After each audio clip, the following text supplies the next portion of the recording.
ಮಾಡಿ ಹಾಗೂ ನಿಮ್ಮ ಧ್ವನಿಯನ್ನು ಕಾಪಾಡಿಕೊಳ್ಳಿ ಅಂಥ ಸಂತ್ರಸ್ತರು. ಇನ್ನು ದಲಿತರು, ನಿಜವಾಗಿ ದಲಿತರು ಜಾಗವೇ ಇರಲಿಕ್ಕೆ ಜಾಗವೇ ಸಿಗಲಾರಂಥ ಸಂತ್ರಸ್ತರು ಎಷ್ಟು ಜನ ಸಂತ್ರಸ್ತರಿ.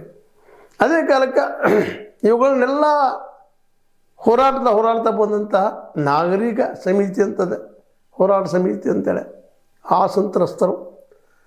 ಮುಂದೆ ನಿಮಗೆ ಗೊತ್ತಿದ್ದಂಗೆ ಏನಪ್ಪ ಅದು ವಿಶೇಷವಾಗಿ ಈ ದೌರ್ಜನ್ಯ, ಈಗಾಗಲೇ ಹೇಳಿದ್ರಿ ಇವಾಗ ದೌರ್ಜನ್ಯಕ್ಕೆ ಒಳಗಾದಂಥ ದೌರ್ಜನ್ಯ, ಅವ್ರ ಜೊತೆಗೆ ಇನ್ನುಳಿದ ಹೆಣ್ಣುಮಕ್ಕಳು ಇವರು ಸಂತ್ರಸ್ತರಿದ್ದಾರೆ.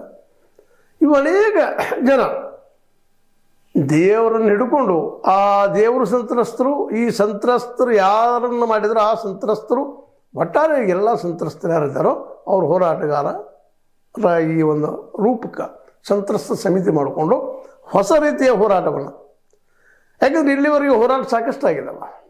1979 ಸ್ಟಾರ್ಟ್ ಆಗುವಂಥ ಈ ಮೂಮೆಂಟು ಇನ್ನೂವರೆಗೆ ಅದೇ ರೀತಿ ನಡೀತಾ ಇದೆ. ಇತ್ತೀಚೆಗೂ ಕಡಿಮೆ ಆಗಿದ್ದಾವೆ. ಆ ಮತ್ತು ಬೇರೆ ಈ ಹೋರಾಟ ಸ್ಟಾರ್ಟ್ ಆದ ತೀವ್ರ ಆದಮೇಲೆ ಇದರಲ್ಲಿ ಯೂಟ್ಯೂಬರ್ಸ್ಗಳು ಇದ್ರೊಳಗೆ ಹೊಕ್ಕೊಂಡು ಪ್ರಚಾರ ಜೋರು ಮಾಡಿದಾಗ ಅದನ್ನು ಆದಷ್ಟು ಕೋರ್ಟ್ ಮೂಲಕ ಅವ್ರ ಧ್ವನಿನ ಸ್ನಬ್ ಮಾಡುವಂಥ ಪ್ರಯತ್ನ ಮಾಡಿದರು. ಆದರೂ ಅದು ನಿಲ್ಲಾರದ ಮುಂದೆ ಬಂದ ಇವತ್ತು ಹೋರಾಟ ಆಗಿ ನಿಂತದ, ಒಂದು ದೊಡ್ಡ ಹೆಮ್ಮರಾಗಿ ನಿಂತದ.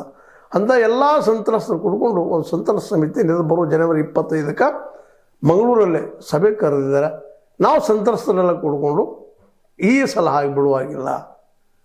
ಅದರಲ್ಲೂ SIT, ಯಾವ SIT ಈ ಎಲ್ಲ ಸಂತ್ರಸ್ತರಿಗೆ ನ್ಯಾಯ ಒದಗಿಸ್ಬೋದು, 2 ದಶಕಗಳ ಇಲ್ಲಿ ನಡೆದಂಥ ಅನ್ಯಾಯಗಳ ಬಗ್ಗೆ ತನಿಖೆ ಮಾಡಿ ಅದ್ರ ಹಿಂದಿದ್ದಂಥವ್ರು ಯಾರು ಅನ್ನೋದು ಹೆಳತು ತೆಗಿತದಂತ ವಿಶ್ವಾಸ ಇಟ್ಟ ಒಂದು ಏನೋ ಪ್ಲ್ಯಾನ್ ಮಾಡಿ ಚಿನ್ನಯ್ಯ ಅಂದ್ರೆ ಭೀಮನ ರೂಪದಲ್ಲಿ ತಂದು ಅವ್ರ ಮುಖ ತೋರಿಸಲಾರ್ದು ಮತ್ತೇನೋ ಮಾಡಿ ಮುಖದ ಗೌಸನ್ನು ಹಾಕಿಸ್ಕೊಂಡು ಮುಸುಕುದಾರಿಯಾಗಿ ಬಂದು ಹೋರಾಟ ಮಾಡಿ ಸತ್ಯಗಳನ್ನ ಹೇಳಿ ಇಂಥರಿಂದ ಇದ್ದಾರಪ್ಪ ಇಂಥವ್ರು ಅಂತೇಳಿ ವಿಚಾರಗಳನ್ನು ಗೊತ್ತು.